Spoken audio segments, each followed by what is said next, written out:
ನೋಡಿ ಮೊನ್ನೆ ನಮ್ಮೂರಿನ ಚಟ್ನಿನೂ ಸಾಫ್ಟ್ ಇಡ್ಲಿ ತೋರಿಸಿದ್ದೆ, ಇಡ್ಲಿ ರೆಸಿಪಿ ತೋರಿಸಿ ಅಂತಿದ್ರಲ್ವ. ಇವತ್ತು ನೀರು ಚಟ್ನಿನೂ ಇಡ್ಲಿ ರೆಸಿಪಿ ಮಾಡ್ತಾಯಿದ್ದೀನಿ ನೋಡಿ. ಎಷ್ಟು ಈ ಥರ ಹಾಕ್ಕೊಳ್ಳಿ ಮೆಸರ್ಮೆಂಟಲ್ಲಿ. ಮತ್ತು ನಾನು ಎಷ್ಟು ಸಾಫ್ಟಾಗಿ ಕಲಿಸಿದ್ದೀನೋ ಇಟ್ಟು ಅಷ್ಟೇ ಕಲಸಿ, ತುಂಬಾ ಮೆತ್ತಗೆ ಬರುತ್ತೆ ಇಡ್ಲಿ. ನೀವು ಇಡ್ಲಿ ಇಟ್ಟು ಗಟ್ಟಿ ಇಟ್ಟರೆ ಗಟ್ಟಿ ಬರುತ್ತೆ. ಸ್ವಲ್ಪ ನೀರಾಗೆ ಮಾಡ್ಕೋಬೇಕು. ಎಷ್ಟು ಬೇಕು ಇಟ್ಟು ಸೈಡಿಗೆ ತಗೊಂಡ್ಬಿಟ್ಟು ನೀರಾಗಿ ಕಲಿಸ್ಕೊಂಡು ಇಡಬೇಕು ನೋಡಿ. ಅವಾಗ ಎಷ್ಟು ಸಾಫ್ಟಾಗಿ ಬರುತ್ತೆ.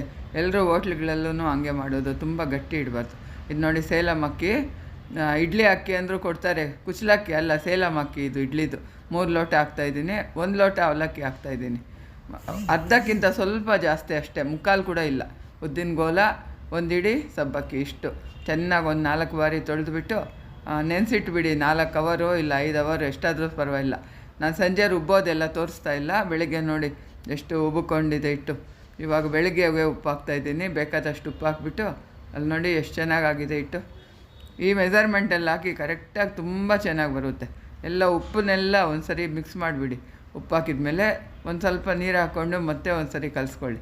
ಇದೇನು ಚೆನ್ನಾಗಿ ಉಬ್ಬಿಕೊಂಡು ಬಂದರೆ ಸೋಡಾನೂ ಬೇಡ, ಏನೂ ಬೇಡ, ಅಷ್ಟು ಚೆನ್ನಾಗಾಗುತ್ತೆ. ತುಂಬಾ ರುಚಿಯಾಗೂ ಆಗುತ್ತೆ. ಚಟ್ನಿ, ನೀರು ಚಟ್ನಿನೂ ಅಷ್ಟೇ, ಕಾಂಬಿನೇಷನ್ ತುಂಬ ಚೆನ್ನಾಗಿರುತ್ತೆ. ಇವಾಗ ಮದುವೆ ಮನೆಗಳಲ್ಲೂ 2 ಬಿಸಿ ಬಿಸಿ ಇಡ್ಲಿ, ನೀರು ಚಟ್ನಿ, ತುಪ್ಪ ಹಾಕಿ ಕೊಡ್ತಾರೆ. ಎಷ್ಟು ರಿಸೆಪ್ಷನ್ ದಿವಸ ಎಷ್ಟು ಚೆನ್ನಾಗಿರುತ್ತಲ್ವ. ಅದಕ್ಕೆ ಕಲಿಸ್ಕೋಬೇಕು ನೋಡಿ ಇಟ್ಟು. ನೋಡಿ ನಾವು ಹಿಂಗೆ ಹಾಕಿದರೆ ಹಿಂಗೆ ಬೀಳಬೇಕು. ನೀವು ಜಾಸ್ತಿ ಇಟ್ಟು ರುಬ್ಬಿದರೆ ಸೈಡ್ಗೆ ಸ್ವಲ್ಪ ಬೇಕಾದಷ್ಟು ಇಟ್ಟು ತಗೊಂಡು ಅದಕ್ಕೆ ನೀರು ಹಾಕಿ ಕಲಿಸ್ಕೊಳ್ಳಿ. ಕೆಲವ್ರಿಗೆ ಗಟ್ಟಿ ಆ ಥರನೇ ಹೆಂಗಿಟ್ರೆ ಹಂಗೆ ಇಡಬೇಕು, ಇಷ್ಟು ನೀರ ಅಂದ್ಕೊಂಡೋದಾದರೆ ನಿಮ್ಮ ಇಷ್ಟದಂತೆ ಮಾಡ್ಕೊಳ್ಳಿ, ಅದೂ ಸಾಫ್ಟಾಗೆ ಬರುತ್ತೆ.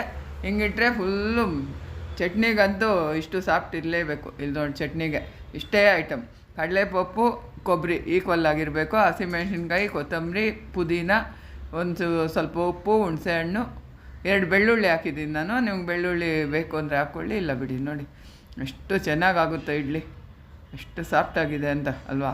ಚಟ್ನಿ ಹಾಕ್ಕೊಂಡು ತಿನ್ಬೇಕು ನೋಡಿ, ಅಷ್ಟು ಚೆನ್ನಾಗಿರುತ್ತೆ, ತುಂಬಾ ರುಚಿಯಾಗಿರುತ್ತೆ. ಈ ಥರ ಮಾಡ್ಕೊಂಡು ನೋಡಿ, ಎಲ್ಲರಿಗೂ ಇಷ್ಟ ಆಗುತ್ತೆ. ಇಷ್ಟು ನೀರಾಗಿ ಹಾಕ್ಕೋಬೇಕು. ಹೋಟ್ಲಲ್ಲಿ ಹಿಂಗೆ ಅಲ್ವಾ ಕೊಡೋದು. 1 ಸ್ಪೂನ್ ತುಪ್ಪ ಹಾಕ್ಕೋಬೇಕು, ಕರಗಿಸಿರೋ ತುಪ್ಪ ಹಾಕ್ಕೊಳ್ಳಿ. ಚಟ್ನಿ ತಣ್ಣಗಿರುತ್ತಲ್ವ, ಈ ಗಟ್ಟಿ ತುಪ್ಪ ಹಾಕ್ಕೊಂಡ್ರೆ ಅದು ಕರಗಲ್ಲ. ಕರಗಿಸ್ಬಿಟ್ಟು ಈ ಥರ ಹಾಕ್ಕೋಬೇಕು ತುಪ್ಪ. ಎಲ್ಲಕ್ಕೂ ಮಿಕ್ಸ್ ಆಗುತ್ತೆ. ಬಾಯಲ್ಲಿ ಚಟ್ನಿ ಜೊತೆ ಇಟ್ಟರೆ ಹಂಗೇ ಮೆಲ್ಟಾಗಿಬಿಡುತ್ತೆ, ಅಷ್ಟು ಚೆನ್ನಾಗಿರುತ್ತೆ. ಅಲ್ಲಿ ನೋಡಿ ಚಟ್ನಿ ಇಡ್ಲಿ ತೆಗಿತಾ ಇದ್ದೀನಿ, ಹೆಂಗೆ ಕಟ್ಟಾಗುತ್ತೆ ನೋಡಿ, ಫುಲ್ಲು ಸಾಫ್ಟ್ ಬರುತ್ತೆ. ಈ ಮೆಸರ್ಮೆಂಟಲ್ಲಿ ಮಾಡಿಕೊಂಡು ನನಗೆ ಹೇಗೆ ಬಂತು ಅಂತ ಕಾಮೆಂಟಲ್ಲಿ ತಿಳಿಸಿ. ಕೆಲವ್ರು ಮಾಡೋರು ಫೋಟೋ ಕೂಡ ಹಾಕಿ ನೋಡೋಣ. ಎಷ್ಟು ಚೆನ್ನಾಗಿರುತ್ತೆ ಅಂದರೆ ಅಷ್ಟು ಚೆನ್ನಾಗಿರುತ್ತೆ. ಮಾಡ್ಕೊಂಡು ನೋಡಿ. ಎಲ್ರಿಗೂ ಇಷ್ಟ ಆಯಿತಾ? ಲೈಕ್ ಮಾಡಿ, ಶೇರ್ ಮಾಡಿ, ಕಾಮೆಂಟ್ ಮಾಡಿ, ಫಾಲೋ ಮಾಡಿ.